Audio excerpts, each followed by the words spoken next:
মাদ্রাসা আয়েশা রাদিয়াল্লাহু আনহা মহিলা মাদ্রাসা ও এতিমখানা কাশিমনগর সিংহের মানিকগঞ্জের উদ্যোগে আজকের এই ওয়াজ মাহফিলে আসার বসার সুযোগ দান করেছেন। সেজন্য আল্লাহ পাকের শুকর আদায় করি আলহামদুলিল্লাহ। অনেক উলামায়ে কেরামের নাম এখানে আছে, অনেকে বয়ান করেছেন, আরো অনেকে বয়ান করবেন। আল্লাহ তাআলা এই মাজলিসকে কবুল করেন এবং আমাদের জন্য নাজাতের ওসিলা বানায়া দেন। মা বোনরা যারা আছি, মাইকের আওয়াজ যারা শুনতেছি, মেহরবানি করে অল্প সময়ের জন্য নীরব থাকবো, পরস্পরে কথা বলবো না, যাতে আমিও শুনতে পারি, অন্যের শুনতেও ব্যাঘাত না ঘটে, এর প্রতি লক্ষ্য রাখবো। প্রতিদিন মাহফিল এখানে হয় না, প্রতিদিন উলামায়ে কেরাম আসেন না, প্রতিদিন আলোচনাও হয় না। এই জন্য সময়টা নষ্ট না হয়ে যায়, এর প্রতি খেয়াল রাখি। আল্লাহ পাক তৌফিক দিয়ে দেন। মানুষের জীবনের সবচেয়ে দামি মুহূর্ত সেইটা, যেই মুহূর্তটা আল্লাহ তাআলার জিকিরে, আল্লাহর ফিকিরে, আল্লাহর স্মরণে কাটে।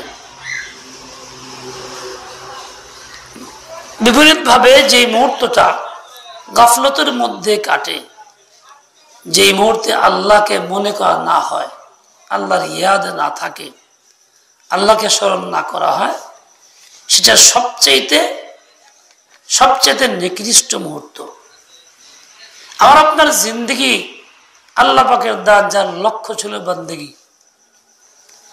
আমি ওইরকম মাকসাদে জিন্দেগি হাসিল করতে পাই নাই, বন্দেগি করতে পাই নাই। তারপরেও এই আজকের এই মজলিসে হাজির হয়েছি উলামায়ে কেরামের আহ্বানে। এই সময় যাতে মূল্যবান সময়ের অন্তর্ভুক্ত হয়, এটা নষ্ট না হয়ে যায়।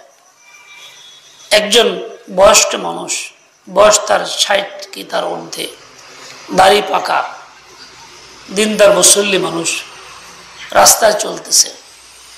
কয়েক যুবক তারাও চলতেছিল। যুবকরা পরস্পরে এই কথা নিয়ে আলোচনা করতে, দেখবে এই চাচার বয়সটা কত, কদিকে একজনে কয় কত ৪৫-৫০, এক কয় ৬০, একজনে একটা কয়, কিন্তু বাস্তব বয়স তো কেউ জানে না। তো এক ছেলে সাহস করে গেল, চাচা আসসালামু আলাইকুম, আপনার বয়সটা কত? উনি বলছেন বয়স ১০ কি ১২। ছেলে গেছে রাইগা, হ্যাঁ বয়স্ক মানুষ, দাঁড়িয়ে পাকছে, মুরব্বী, মিথ্যা কথা কন, আপনার বয়স ১০-১২ কেমন হইল?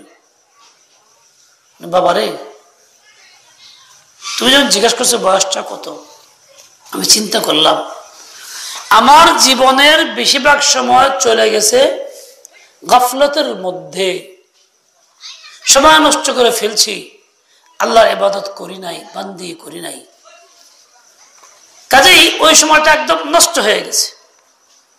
চিন্তা করে দেখলাম ১০-১২ বছর আগে তওবা করছি, তওবা করার পর থেকে জিন্দেগির মূল পরিবর্তন, তারপর থেকে আর কোনো গুনাহ খাতা করি নাই, ইবাদতের মধ্যে আল্লাহর জিকির মশগুল হওয়ার চেষ্টা করতেছি। কাজেই এই ১০-১২ বছর আগের জীবনটা একেবারে নষ্ট, ওটা বাদ দিছি। তো হিসাব করার মতো না, এগুলো বাদ দিয়ে কইছি বয়স ১০-১২।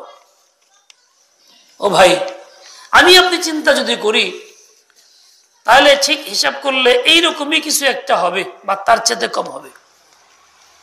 আমার জিন্দগির বেশিরভাগ সময় কাটছে গাফলতের মধ্যে, আল্লাহর জিকির থেকে দূরে, বান্দিগি থেকে দূরে, ইবাদত থেকে দূরে। আমি তো এমন সময় কাটছে যখন আমি ভুলেও আল্লাহর নাম নেই নেই, ২৪ ঘন্টায় একবারও আল্লাহ উচ্চারণ করি নাই, একবারও লা ইলাহা ইল্লাল্লাহ বলি নাই। অথচ আমার মাওলার হুকুম হইল ইয়া আইয়ুহাল্লাযীনা আমানু যকুরুল্লাহা যিকরান কাসীরা, হে মুমিন বান্দা বান্দীরা, তোমাদের কর্তব্য হইল আল্লাহকে মনে করো, আল্লাহর জিকির করো অনেক বেশি পরিমাণে। কত বেশি? সংখ্যা নাই। নামাজ ফরজ ৪ রাকাত, এর সাথে সংখ্যা আছে। ফজর 2 রাকাত, সংখ্যা আছে। জোহরে 4 রাকাত সংখ্যা আছে, মাগরিবে 3 রাকাত সংখ্যা আছে, কিন্তু জিকির করো কি পরিমাণ কোনো সংখ্যা নাই। যিকরান কাসীরা, অনেক বেশি পরিমাণে জিকির করো।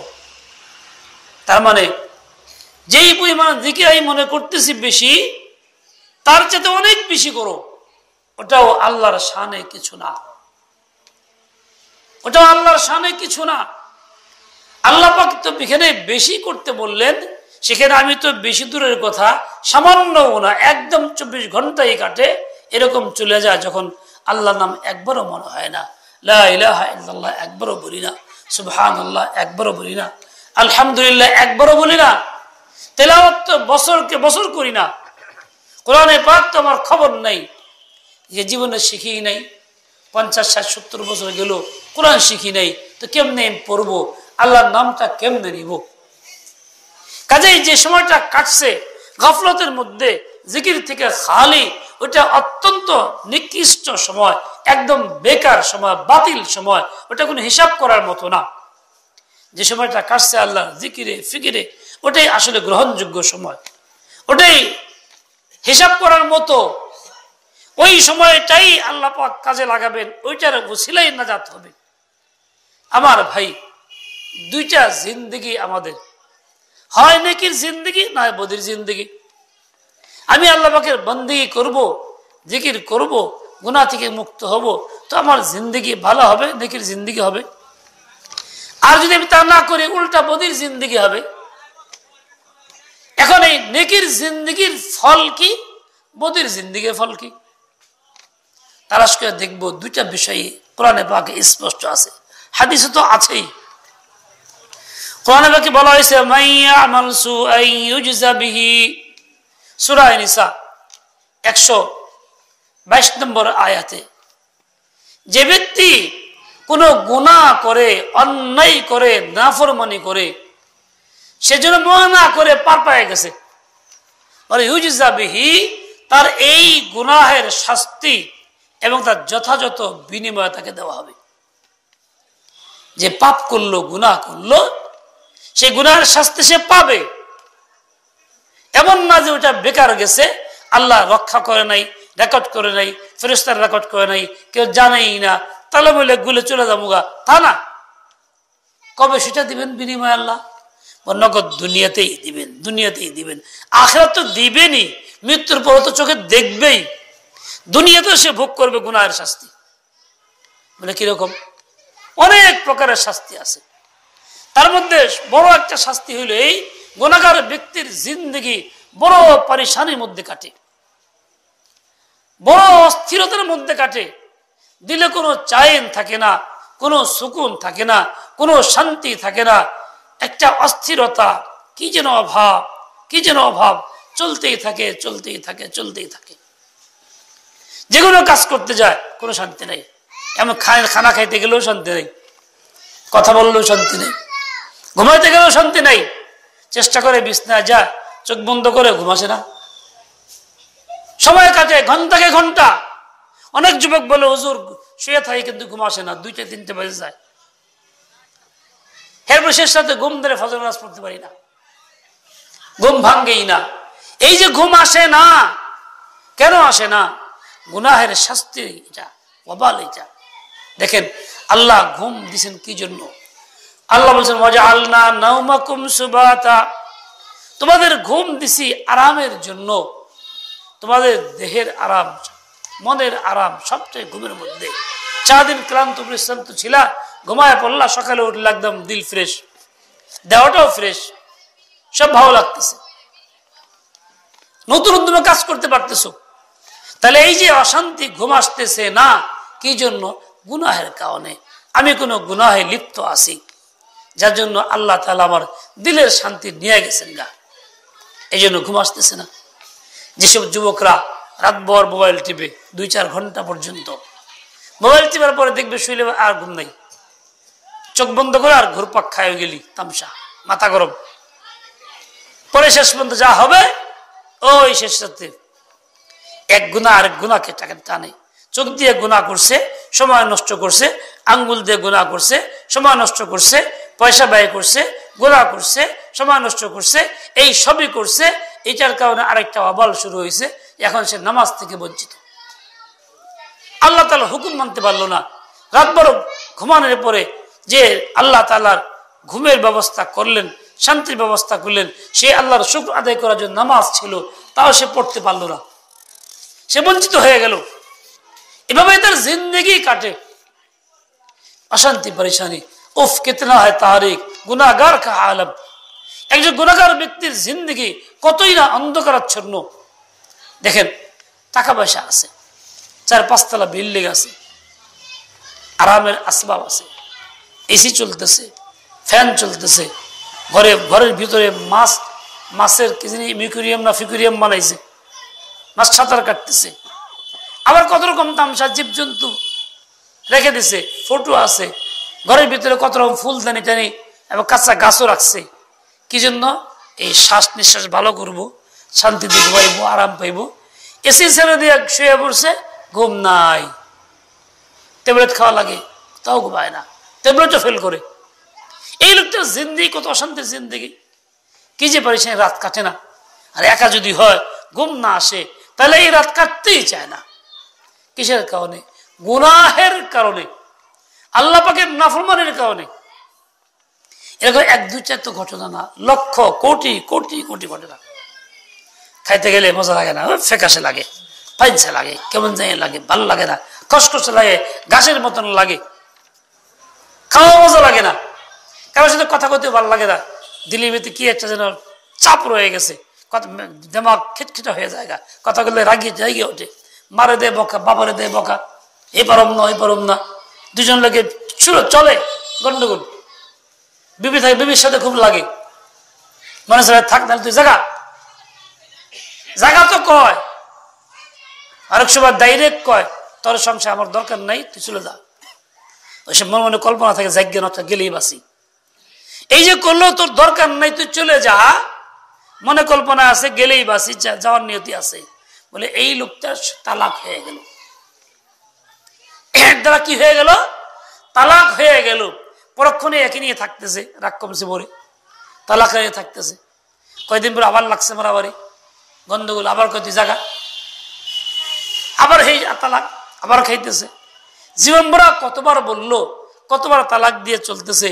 এই যে হারাম সংসার করতেছে, এই যে জিনা চলতেছে, বাল বাচ্চা হারাম হইতেছে, এইভাবেই তার জীবন কাটতেছে।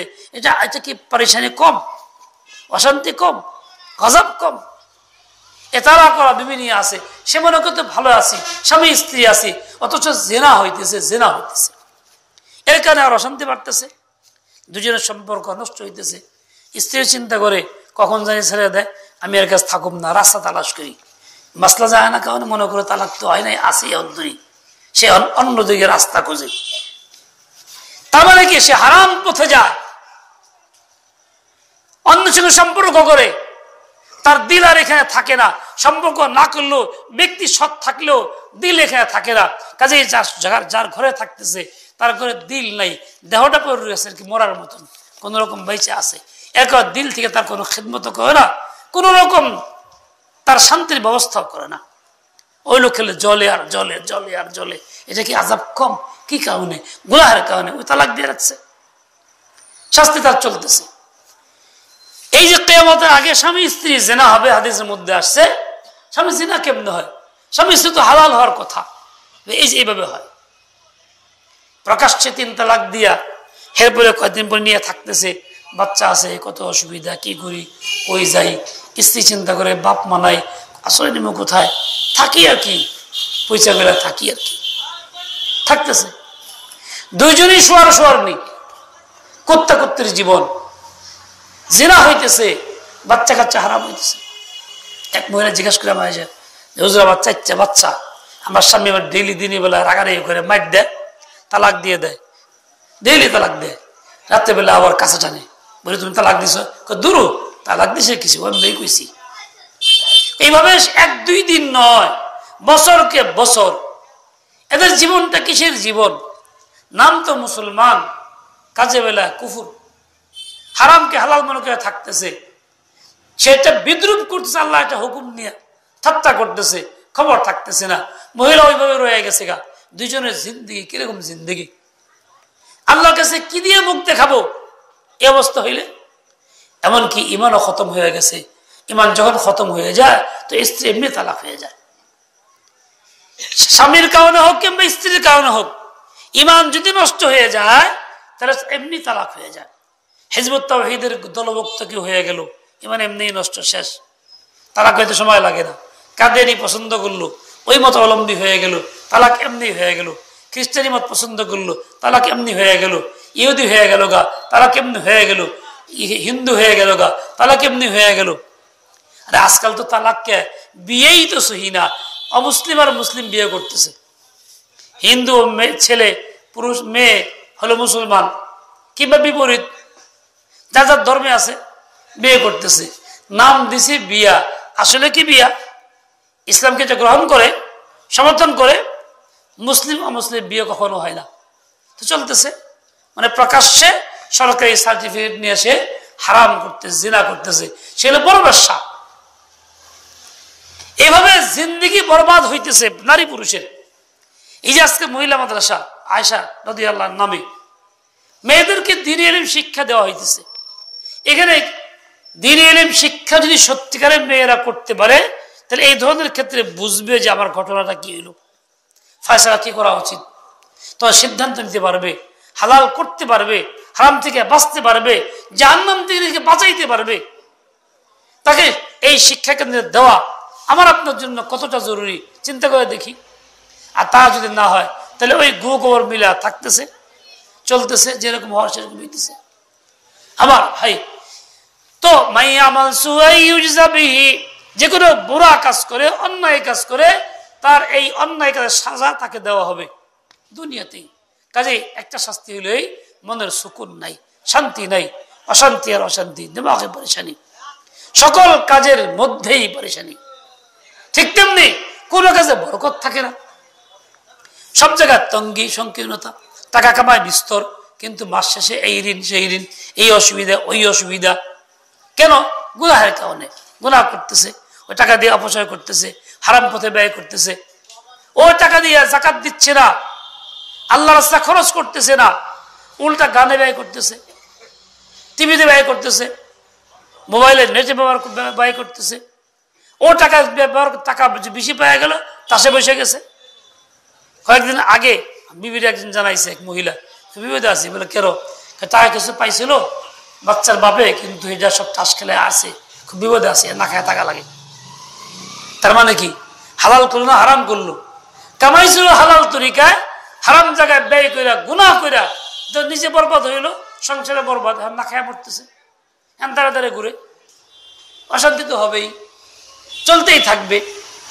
এই যে সকলকে সংকীর্ণতা, প্রয়োজন পুরা হয় না, এটা কিন্তু গুনাহের ওয়াবাল, শাস্তি, যা এমনিতেই আসে নাই, বরং তাই না, গুনাহ করার কারণে রিজকের তঙ্গি আসে। আল্লাহ পাক তাকে ওই রকম বরকতপূর্ণ রিজিক তাকে দেন না, যার কারণে তার ওই অন্যায় পথ অবলম্বন করতে হয়, হয় হারাম করতে হয়, চুরি করতে হয়, ডিউটি ফাঁকে দিতে হয়, সুদ ঘুষ দিতে হয়, এভাবে টাকা বৃদ্ধি করা হয়। কিন্তু এর ফল কি?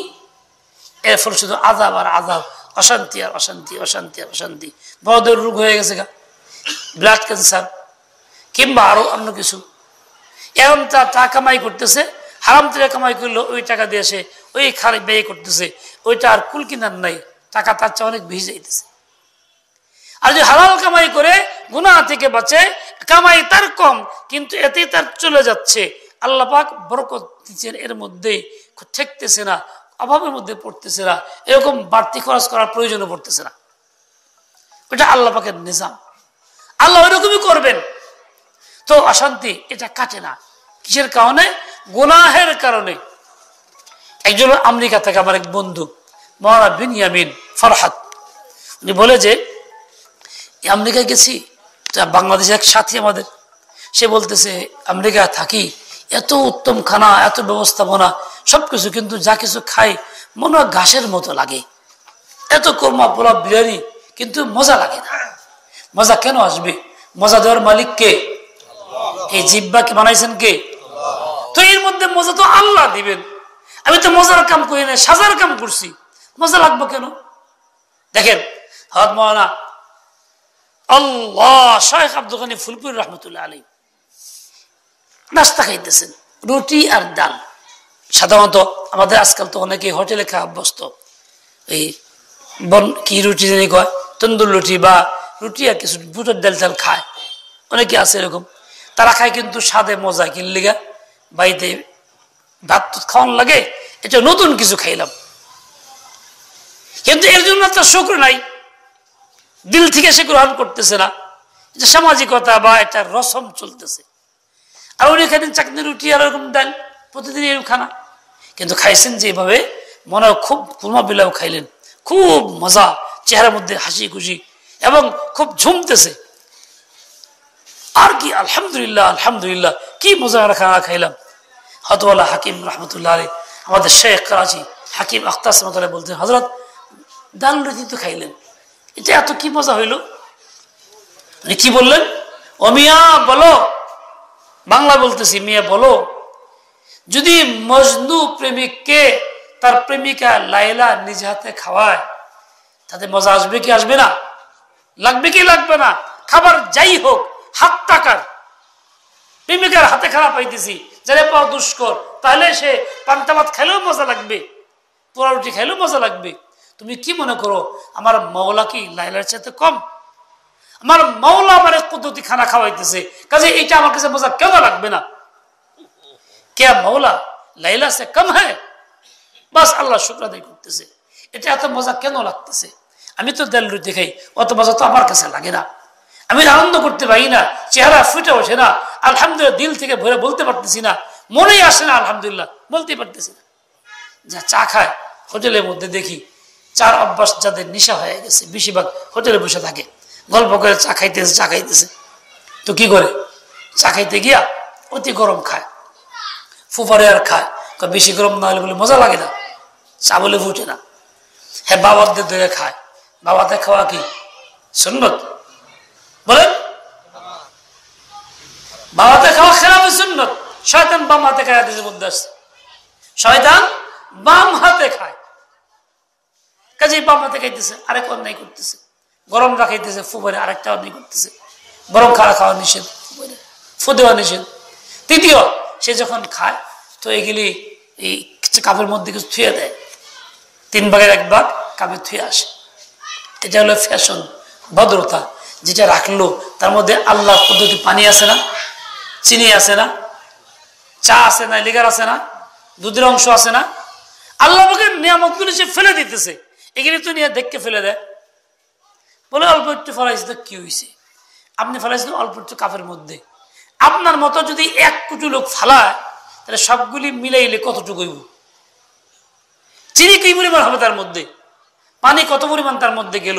শুধু তাই তো না, এটা পাক হয়েছে আগুন দিয়া, লাখিয়ে ব্যয় হয়েছে, গ্যাস ব্যয় হয়েছে, আল্লাহর কুদরতি জিনিস এগুলি।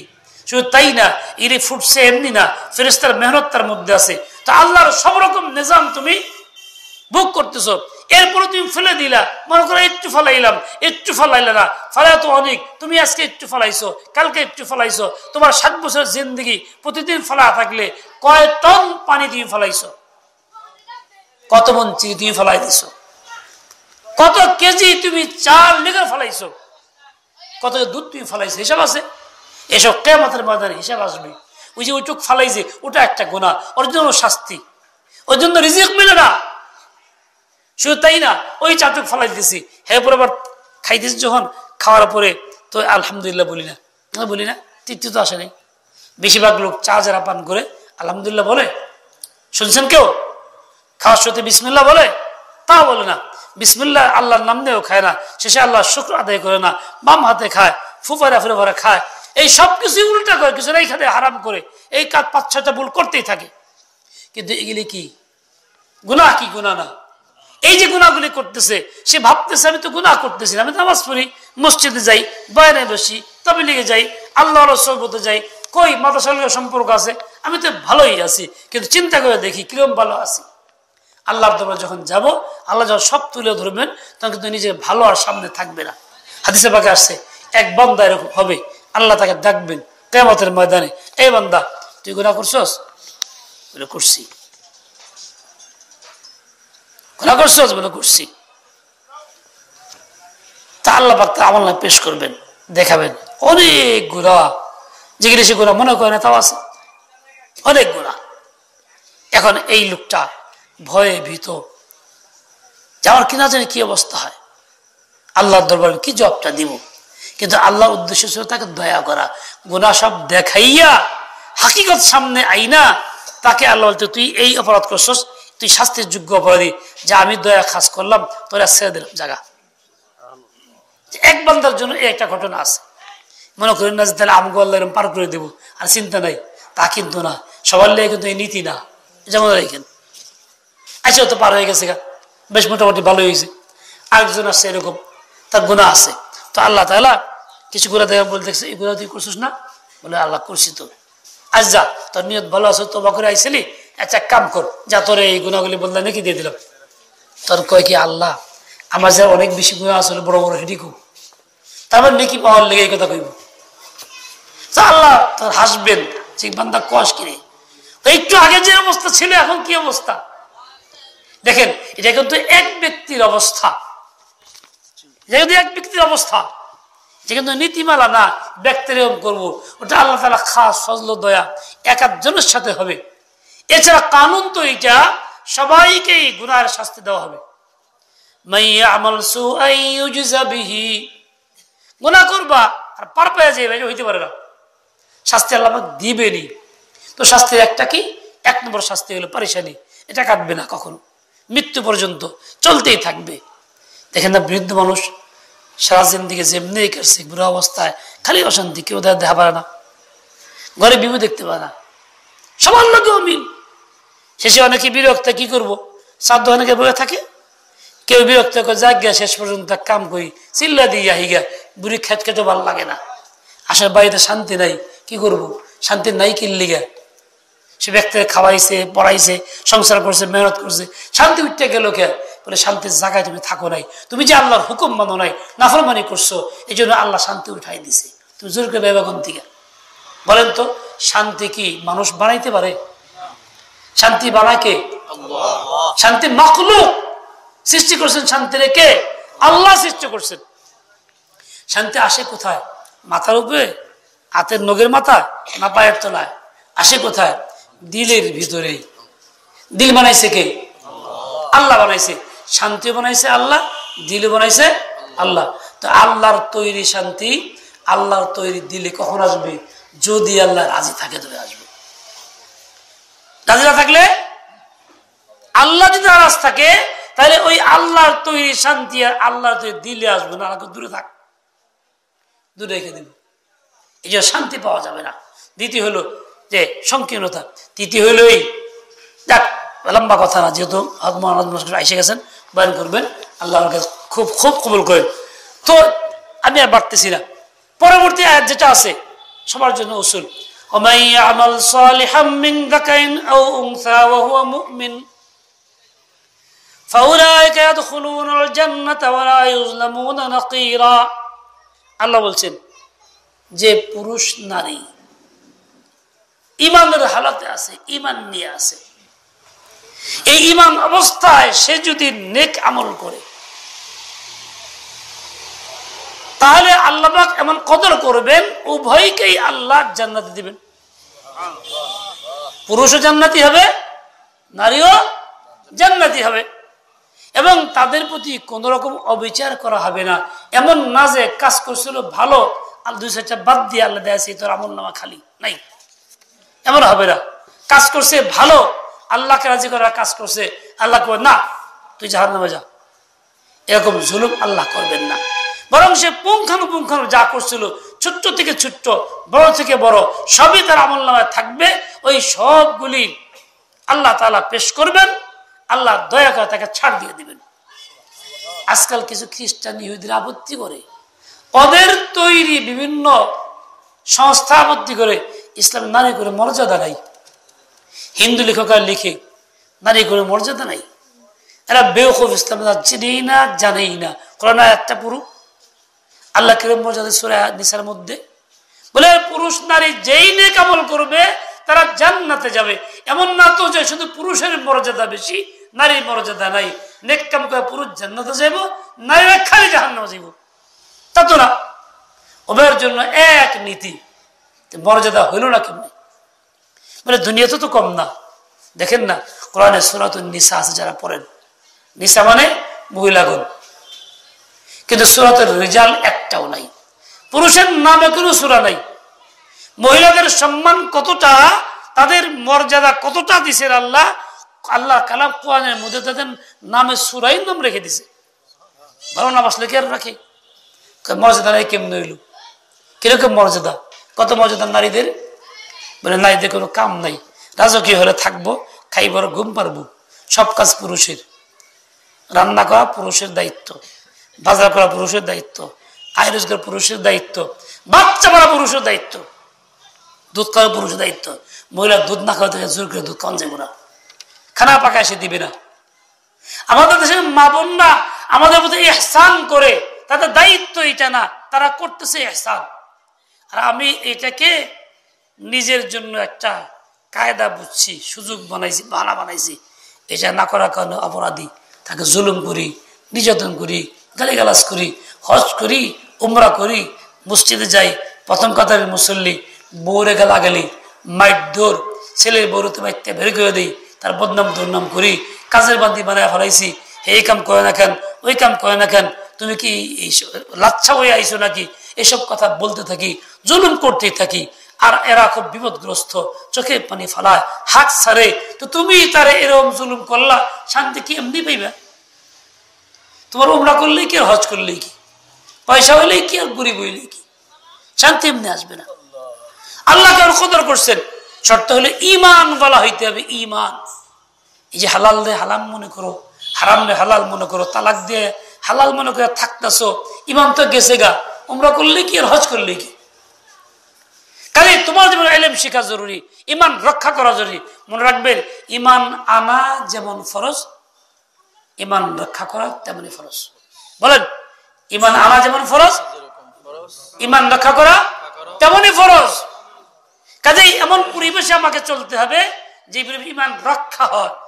এমন পরিবেশে যাওয়া যাবে না যে পরিবেশে ঈমান নষ্ট হয়, বিরোধী কথা শুনতে হয়, মনে সন্দেহ সৃষ্টি হয়, কাদিনীর কথা শুনতে হয়, ভালো লাগে, ওই গানের গায়ের কথা শুনতে হয়, ভালো লাগে, সে উল্টা পাল্টা গালি গালাজ করে, রসুল সম্পর্কে মন্তব্য করে, কোরআন সম্পর্কে মন্তব্য করে, শুনতে শুনতে আস্তে আস্তে ওই ভালো লাগে, তো ঈমান রক্ষা হইল না।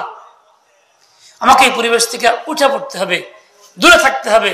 আল্লাহর নির্দেশ, ফালা তাখুদু মাআহুম, এই ধরনের যারা বলে আজে বাজে কথা, তাদের সঙ্গে বসবাই না, তাদের সঙ্গে বসা হারাম। নগদ উঠে আসতে হবে। আমরা তো বসি, আড্ডা আড্ডা মারি, আস্তে আস্তে ঈমান দুর্বল হইতে থাকে। রাসূল আকরাম সাল্লাল্লাহু আলাইহি ওয়াসাল্লাম একজন সাহাবী বলছেন, সুফিয়ান ইবনে আব্দুল্লাহ সাকাফি, ইয়া রাসূলুল্লাহ, একটা কথা জিজ্ঞাসা করি আপনারে, ইসলামের মধ্যে একটা কথা আমার কয়ে দেন যে আমার জন্য খুব জরুরি, গুরুত্বপূর্ণ কথা, যেটা আমি আমল করব, আর কারো জিজ্ঞাসা করুন না, আপনার পরে আপনাকে জিজ্ঞাসা করলাম।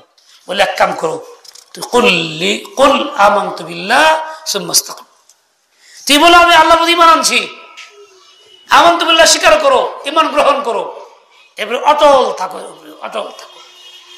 মুমিন যেমন ঈমান আনবে, তাকে অটল থাকতে হবে, বাচ্চাকে অটল রাখতে হবে, এমন পরিবেশে বাচ্চাকে দিতে হবে যে পরিবেশে বাচ্চা বিভ্রান্ত না হয়, কাদেরি না হয়, হিজবুত তাওহীদেরা হয়ে যায়, যে পরিবেশে বাচ্চা গিয়া হিন্দু না হয়ে যায়, খ্রিস্টান না হয়ে যায়।